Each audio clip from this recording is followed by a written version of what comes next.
Nhar it-tlieta u nhar l-erba' li għadda r-raġel tal-eks Ministru Giovanna Debono ġie interrogat fid-Depot tal-Pulizija għall-ewwel darba.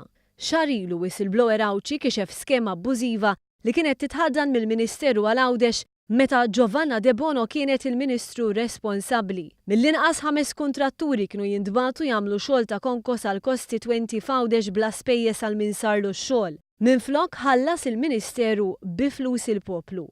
Uħut mix-xogħlijiet saru kontra liġijiet ambjentali u baqgħu sejrin sa jum mill-elezzjoni nhar id-9 ta' Marzu ta' sentejn ilu.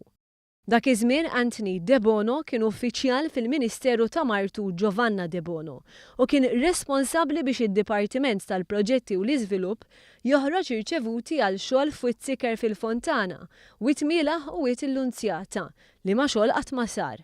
Minkejja l-akkużi serjissimi fil-konfront tal-eks Ministru Giovanna Debono, s'issa jidher li mhux biħsiebha tirtira mill-politika wara karriera twila. Il-kap tal-Oppożizzjoni Simon Busuttil saħansitra għadu jinsisti li jirreferi għall-akkużi fil-konfront ta' Giovanna Debono bħala tfih ta' tajn, minkejja li x-xhieda ċara min-naħa tal-whistleblowers turi mod ieħor.